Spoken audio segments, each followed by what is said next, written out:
जमलेल्या माझ्या शिवसैनिक बांधवांनो, भगिनींनो आणि मातांनो,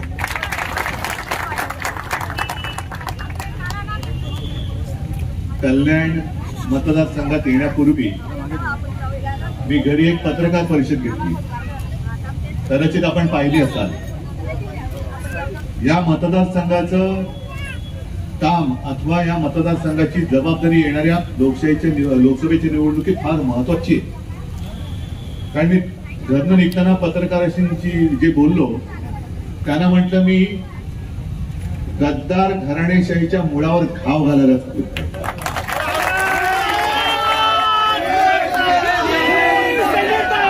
काल आपले माननीय पंतप्रधान महाराष्ट्रामध्ये येऊन गेले. माझ्या माहितीप्रमाणे या महिन्यात पुन्हा एकदा ते येणार आहे. उद्या संक्रांत आहे, तिळगुळ घ्या. हा तिळगुळ वाटप सुरू आहे. तिळगुळ घ्या आणि गोड गोड बोला. पण या लोकसभेच्या निवडणुकीत हुकुमशाहीवरती संक्रांत येणार आहे हे मात्र नक्की. आणि या शाखेचं एक महत्व आहे. मला आता आपले सदा आणि सगळी मंडळी सांगत होते,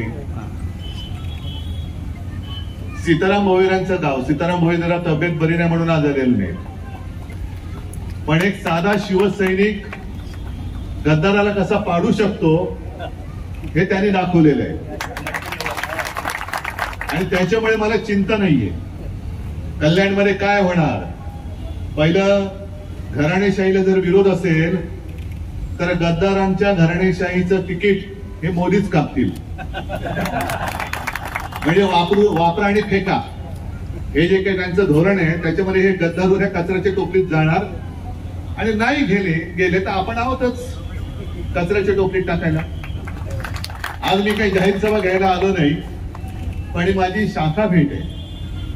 गेले अनेक महिने माझ्या मनामध्ये होतं की कल्याण मतदारसंघात जे तुम्ही सगळे कार्यकर्ते वेळोवेळी शिवसैनिक मातोश्रीवर येत असतात, पण चला आपण एकदा जाऊन भेटूया. आज नुसती भेट आहे. आणि या पहिल्याच भेटीमध्ये पहिल्याच शाखेच्या हे आपण ही शाखा तशी जुनीच आहे, पण त्याचं नवनिर्माण, कचरा काढून टाकला, नवप्राण प्रतिष्ठा केलेली आहे. काल मोदीजींनी केली ना 5 स्टार साफसफाई. 5 स्टार साफसफाई म्हणजे अगदी कार्पेट सुद्धा साफसूफ पाहिजे. ही चांगली आहे साफसफाई जी आता महाराष्ट्र करणार आहे. त्याच्यात भाजप आणि गद्दारांना केराच्या टोपलीत टाकणार आहे. आणि हे पवित्र काम आम्ही करणारच. ही आता या 22 जानेवारीला प्रभू रामचंद्राचं जे मंदिर अयोध्येला उभं राहत आहे त्या निमित्ताने आपण प्रतिज्ञा केली पाहिजे. आणि मला खात्री आहे की शिवसैनिकाला, मी भाजपला सांगते, शिवसैनिकाला डेवचू नका. कारण मधमाशाचं पोळं असतं, जेव्हा चांगलं असतं तेव्हा मध मिळतं.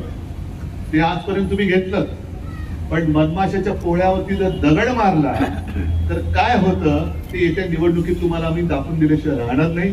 आणि तुमच्यातला उत्साह, ही जिद्द ही अशीच कायम ठेवा आणि गद्दारांना गाडा, हे एवढंच तुम्हाला एक विनंती करतो. धन्यवाद. जय